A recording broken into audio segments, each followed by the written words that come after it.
देश के सुविख्यात संत एवं विचारक ब्रह्मचारी नीरज चैतन्य ने वर्ल्ड एक्सप्रेस चैनल को एक खास मुलाकात दी।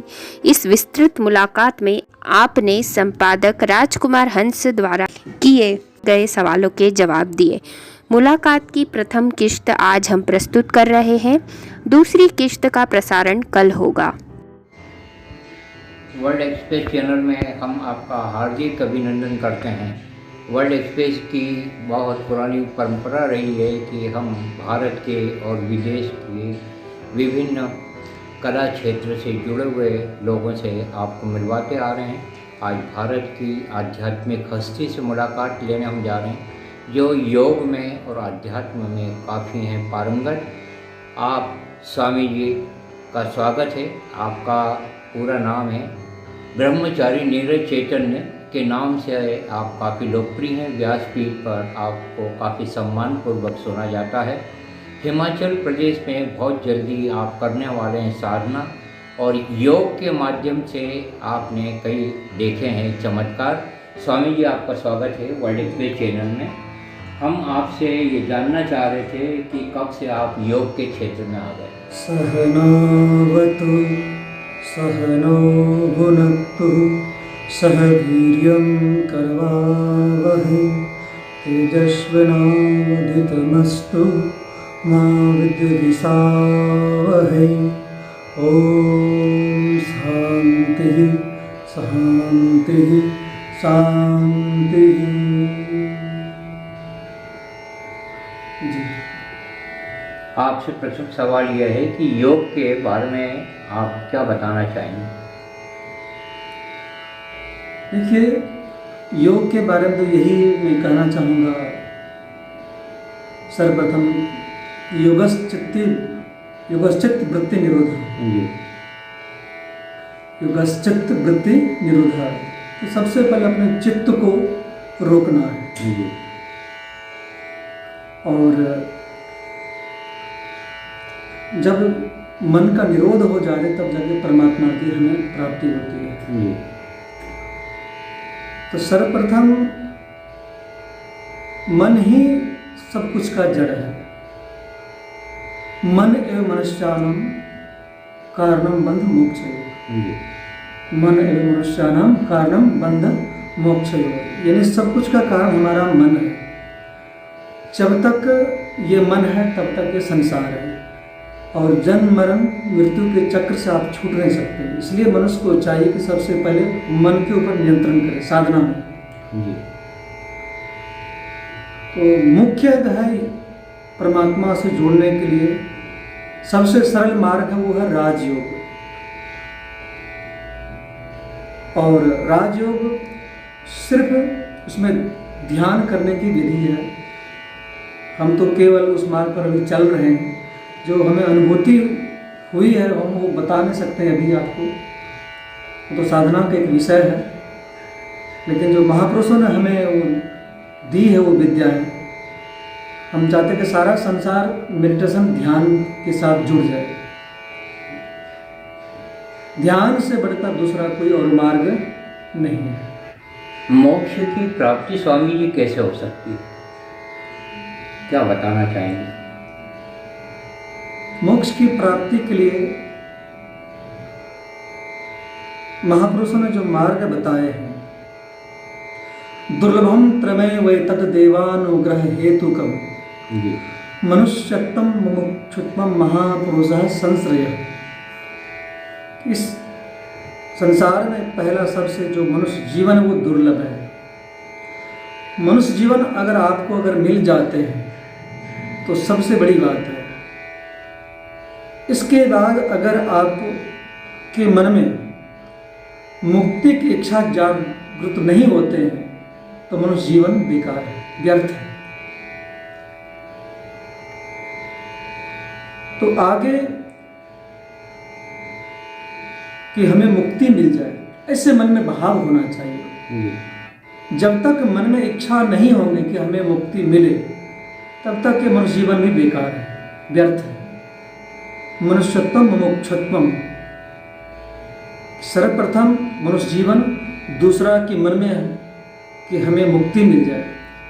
मुक्ति की इच्छा वही व्यक्ति कर सकते हैं जिनके मन में संसार से वैराग्य हो गए, अपने आप से, अपने शरीर से वैराग्य हो गए। उन्हीं के मन में इच्छा होती है कि मुझे मुक्ति मिले। जब संसार से आपका मन उपराम नहीं हुआ है, संसार में आप रहना चाहते हैं, तो मुक्ति संभव नहीं है। ये सारा संसार नश्वर है, ये शरीर भी नश्वर है, ये शरीर क्षणभंगुर है, संसार भी क्षणभंगुर है, हमेशा रहने वाला कोई नहीं है। मनुष्यत्वम मुमुक्षुत्वम महापुरुषः संश्रयः। मनुष्य जीवन भी आपको मिल गए, मुक्ति के मन में इच्छा भी आपके मन में जागृत हो गई। तीसरा वो सबसे श्रेष्ठ है, सबसे जो बड़ा कारण है वो है महापुरुषः संश्रय, कि गुरु का मिलना ये सबसे बड़ा दुर्लभ है। गुरु जो अगर मिल जाए तो आपको मुक्ति एक मुहूर्त में, एक दिन में, 3 महीने में, 6 महीने में आपके पात्रता पर निर्भर करते हैं। अगर आपके अंदर पात्रता नहीं है, आप उस योग्यता के योग्य नहीं है, तो आप मुक्ति उस वहाँ तक पहुँच नहीं सकते। मुक्ति का मतलब है कि अपने आप को जानना कि मैं कौन हूँ, कहाँ से आया हूँ। संसार में कोई व्यक्ति सुखी नहीं है। अगर कहे कि हम बहुत बड़ा मैं सुख भोग रहा हूँ, तो अज्ञानता के कारण। संसार में तो दुख ही दुख है, और इस दुखों से छुटकारा पाने के लिए मुक्ति है। मुक्ति का मतलब कि जन्म मरण के चक्र से हमें छुटकारा मिल जाए, दोबारा पुनः जन्म ना हो, और हमें अपने स्वरूप की प्राप्ति हो जाए, जो जिसे हम कहते हैं ब्रह्मानंद। उस ब्रह्मानंद में अगर व्यक्ति प्रवेश करते हैं उस ध्यान योग के द्वारा, तब जाके कहीं उस आनंद को प्राप्त कर सकते हैं। जिसने गोता लगाए ही नहीं, उनको रत्न कहाँ से प्राप्त होंगे। इसलिए जिसको प्यास लगी है, भूख लगी है, भोजन उपलब्ध है, सामने थाली में परोसे गए हैं, और भोजन भोजन चिल्लाने से भूख मिट नहीं सकती, क्षुधा मिट नहीं सकती है, उसके लिए आपको भोजन करना पड़ेगा। ठीक वैसे ही अगर आप कहते कि अहम ब्रह्मास्मि, कि मैं ही ब्रह्म हूँ, मैं ही ब्रह्म हूँ, केवल कहने मात्र से नहीं, जीवात्मा को उस परमात्मा से मिलना पड़ता है। जब स्वयं गहराई में उतरेंगे, अपने स्वरूप को जान जाएंगे ध्यान के द्वारा, तब जाके आप मुक्त हो सकते हैं, केवल कहने मात्र से नहीं। इसके लिए अष्टांग योग है, कर्म योग है, सांख्य योग है, राज योग है, बहुत सारे योगों का वर्णन है। ये सब के सब जो है मन को एकाग्र करने के लिए। ये जब तक मन एकाग्र नहीं होंगे, तब तक आप उस स्थिति में पहुंच नहीं सकते।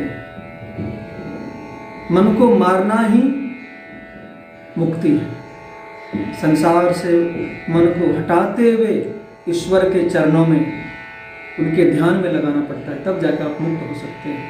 और इसके लिए गुरु बहुत आवश्यक है। जो गुरु ब्रह्मवेत्ता है, श्रोत्रिय ब्रह्मनिष्ठ है, ब्रह्म ज्ञानी है, जिसने स्वयं आत्म साक्षात्कार किया हो, ऐसे गुरु की शरण में जाना चाहिए। ऐसे गुरु से ही हम कल्पना कर सकते कि हमें मुक्ति मिल सकती है। तो वैसा शिष्य, वैसा गुरु इस संसार में बहुत ही दुर्लभ है। आपके गुरु जी कौन है स्वामी? हमारे जो गुरुदेव है, कैलाश आश्रम, ऋषिकेश, ब्रह्मलीन विष्णु देवानंद जी गिरि महाराज, ये हमारे गुरु हैं।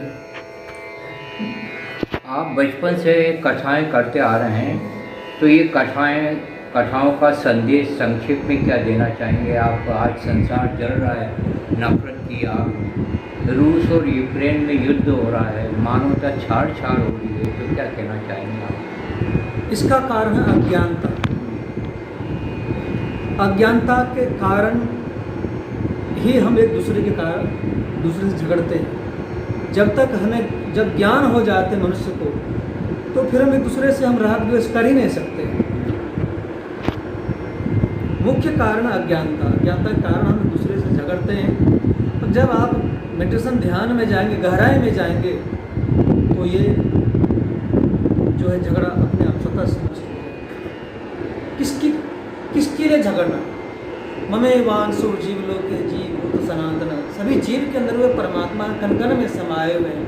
जो हमारे अंदर आत्मा, वो आपके अंदर आत्मा है। तो फिर झगड़ा किससे करनी? अज्ञानता के कारण हम कर रहे हैं। भाई भाई में झगड़ते हैं, पिता पुत्र से झगड़ते हैं, आस पड़ोस में हम झगड़ते रहते। किसके कारण? अज्ञानता के कारण। जो भाई भाई से झगड़ते हैं। जब भगवान श्री कृष्ण अर्जुन को ज्ञानोपदेश दे रहे थे महाभारत काल में, उस कुरुक्षेत्र में, अर्जुन को ये बोध है कि हमारे अपने हम किसी से झगड़ रहे हैं। किसके लिए हम झगड़ रहे हैं? ये धन संपत्ति, ये इतने भी सब कुछ नहीं रह जाएगा।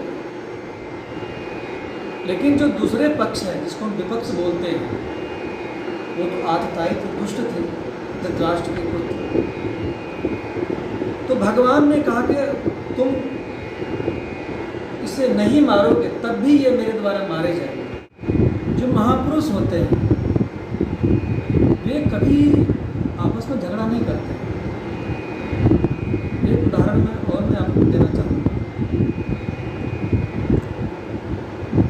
विश्वामित्र और वशिष्ठ के बीच में, दोनों के बीच में झगड़ा बात बहुत हुए। वशिष्ठ के 100 पुत्र को मार दिए विश्वामित्र ने। कारण उसमें और भी बहुत सारे हैं, लेकिन बाद में उस एक ब्रह्मर्षि पद को प्राप्त करने के लिए, कथाएं तो इनके बहुत सारे हैं, अलग अलग पुराण के अनुसार, कल वेद के अनुसार अलग अलग कथाएं हैं, प्रचलित है इनके आपस में वाद विवाद की। देव भाग अलग कथा है, सिंह महापुराण में अलग है। तो इसमें आपस में ब्रह्मर्षि ब्रह्म पद को प्राप्त करने को कहते। एक बार रात्रि काल में वशिष्ठ ऋषि को मारने के लिए विश्वामित्र घर के पीछे खड़े। कहते विश्वामित्र 3 बार 10,000 वर्ष तपस्या की। पहली बार तपस्या की तो इंद्र ने मेनकाप्सरा को भेज कर उनकी तपस्या भंग करवा दी। फिर उन्हें होश आए, फिर 10,000 वर्ष बैठे तपस्या के लिए।